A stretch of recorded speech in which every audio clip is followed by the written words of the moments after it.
Ce qui t'énerve est exactement ce que tu dois faire. S'il y a quelque chose qui vous énerve aujourd'hui, c'est exactement ce que vous devez faire. Je vais en parler plus en détail, ça correspond véritablement à un travail sur tout ce qui est travail de l'ombre, c'est-à-dire tout ce qui m'active émotionnellement, tout ce qui va m'énerver, tout ce qui va me contrarier.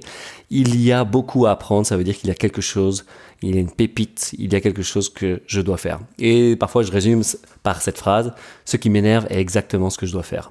Par exemple, le cas le plus typique, un cas typique, ce serait par exemple une femme qui n'est pas bien dans son corps, qui serait par exemple un peu grosse ou par rapport à une mauvaise image d'elle, elle va critiquer les filles qui vont « Ah, t'as vu comment elle est habillée, elle s'habille de cette manière, c'est pour aguicher les garçons, etc. » Donc ça, typiquement, quand elle va aller sur la plage, elle va voir tout de suite les filles qui vont être bien gaulées, qui vont tout simplement être habillées d'une certaine manière.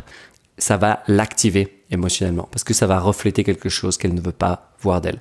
Soit c'est sa partie un peu plus sensuelle qui n'est pas exprimée, soit la honte de son corps par exemple. Je vais vous donner plein d'exemples. Je vais vous donner par exemple si ce qui vous énerve, je sais pas, c'est par exemple Bayer, Monsanto ou Macron, les taxes, etc.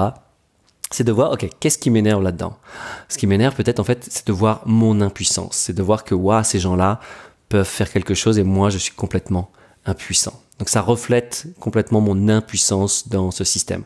Là par exemple au moment où je tourne ça, il y a l'histoire des Gilets jaunes et ils ont passé un amendement en fait les députés sur... je crois que l'entreprise s'appelle Eutelstat, donc ils gèrent des satellites et ils menaçaient un peu de partir de France. Et en fait, les députés ont fait un amendement, donc une niche fiscale, comme quoi, si vous avez des satellites dans l'espace, vous n'allez pas payer les bénéfices que vous faites dans l'espace.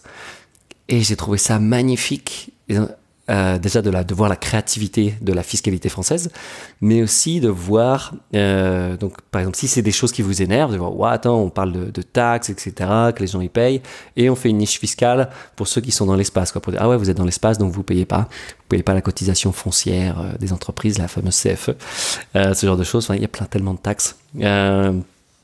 Et donc, ça va refléter quelque chose de vous. Je vais vous donner un autre exemple. Par exemple, dans le tennis, ça va être par exemple de voir un joueur qui triche. Ça va nous énerver. Mais ce qui va nous énerver, c'est pas forcément qu'il triche. C'est pas le fait qu'on doit faire la même chose et on doit tricher. En fait, ça va être surtout le comportement qu'il a. C'est qu'il va être de s'imposer. Donc, ce qui nous énerve, c'est qu'il ose s'imposer. Et qu'il ose s'imposer en ayant tort.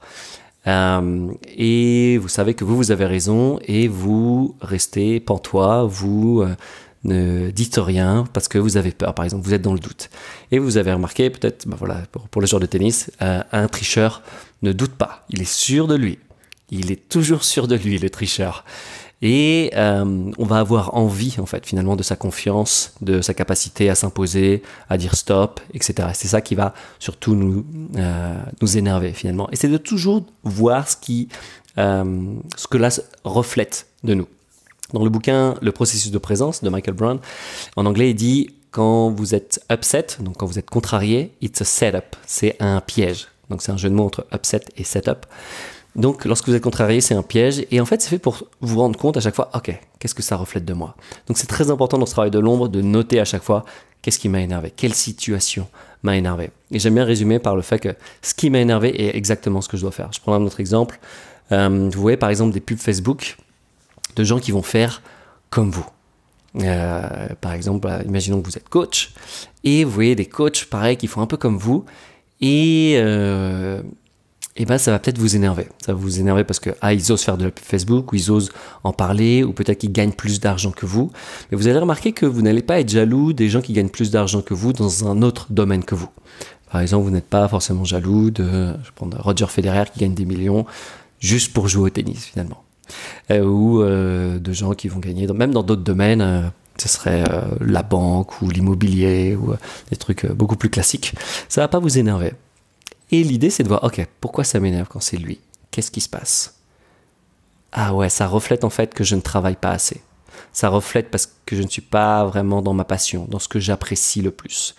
Donc, ce qui vous énerve le plus est exactement ce que vous devez faire. Par exemple, vous voyez quelqu'un qui travaille beaucoup, qui gagne beaucoup plus d'argent, ok, peut-être que c'est un signe pour vous. De dire, ok, je fais pas assez pour gagner plus d'argent, il faut que je fasse en sorte de gagner plus d'argent, par exemple.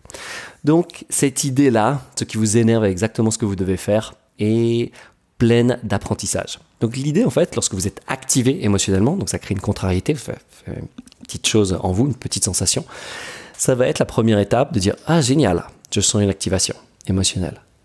J'ai été déclenché. Génial, c'est une occasion de grandir. Je vais découvrir quelque chose.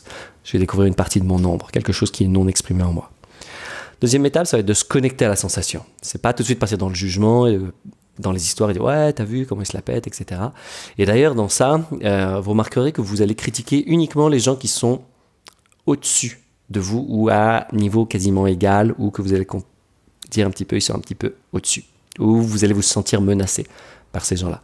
Vous n'allez pas critiquer les gens que vous allez considérer comme plus petits. Vous dire « Ah, c'est bien, il avance. » Imaginons, par exemple, vous faites 200 000 euros de chiffre d'affaires et il y a quelqu'un qui est dans la même niche et qui fait 20 000 euros de chiffre d'affaires. Vous dites « Ah, c'est cool ce qu'il fait, c'est sympa, ça va pas forcément vous énerver. » Quelqu'un qui va faire, par exemple, 150 000 euros, 250 000 euros de chiffre d'affaires, tout de suite, peut-être que vous allez penser « Ah ouais, mais ce qu'il fait, c'est nul, ça correspond pas véritablement. » Vous allez vous sentir peut-être plus en compétition. Et quelqu'un qui est au-dessus, ça va être la même chose. Donc l'idée, c'est de voir à chaque fois qu'est-ce qui nous énerve, me connecter à la sensation et voir ce que ça reflète de moi. Le plus important, c'est se connecter à la sensation, parce que là, on travaille sur le niveau émotionnel, et là, il va se passer des choses. Ah, quand est-ce que j'ai déjà senti cette empreinte émotionnelle? Quand est-ce que j'ai déjà eu ça? Ah oui, quand j'étais petit. Ah oui, tiens, il y a ça qui s'est passé. Ah oui, on m'a piqué mon jouet. Ah oui, j'étais énervé.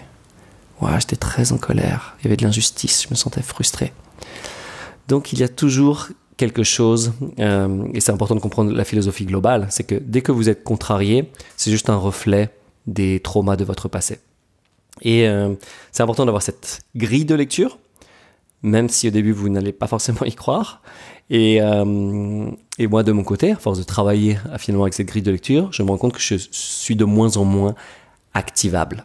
Il y a toujours des choses qui vont m'activer émotionnellement et c'est toujours bien parce que c'est un signe que je grandis, qu'il y a encore des choses qui vont me permettre des opportunités pour grandir.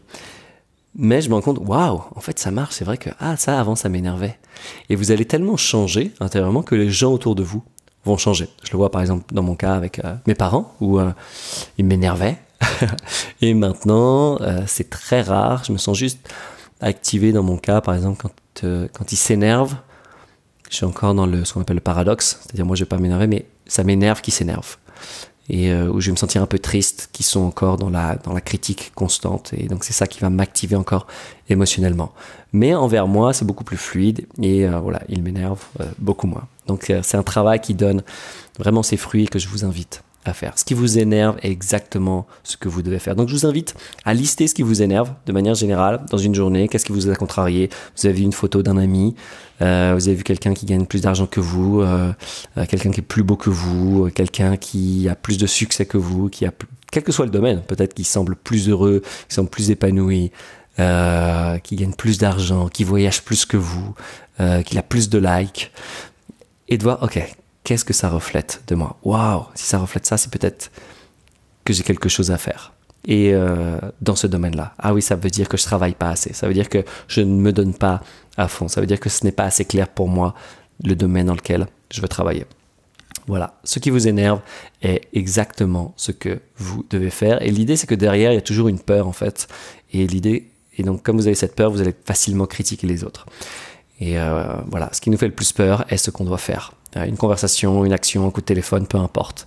Ce qui nous fait le plus peur est ce que nous avons besoin de faire. Ce qui nous énerve est ce que nous avons besoin de faire. Se cache derrière quelque chose que nous avons besoin de réaliser et d'intégrer. Voilà, n'hésitez pas à laisser vos commentaires et ça pour savoir si ça vous parle. Et je vous invite à aller plus loin si vous voulez faire ce travail, notamment devenir inactivable, faire ce travail de l'ombre, avoir de plus en plus de compassion, être capable d'aller vers les autres, d'enlever vos schémas récurrents et surtout d'aller en profondeur, de ne pas essayer de trouver des hacks, des techniques pour obtenir ce que vous voulez, mais d'aller en profondeur et enlever ce qu'on appelle les traumas développementaux, les schémas récurrents, faire ce travail de l'ombre. Et si vous voulez faire ça en profondeur, je vous invite à participer au Mastermind Nouvel Homme. C'est nouvelhomme.fr/mastermind. C'est uniquement pour les hommes qui veulent faire ce travail leadership, authenticité, cette salle d'entraînement émotionnel sur 1 an pour complètement changer qui vous êtes et ne pas vous reconnaître d'ici 1 an. D'ici là, je vous donne rendez-vous dans une prochaine vidéo ou un prochain podcast. À très vite. Ciao.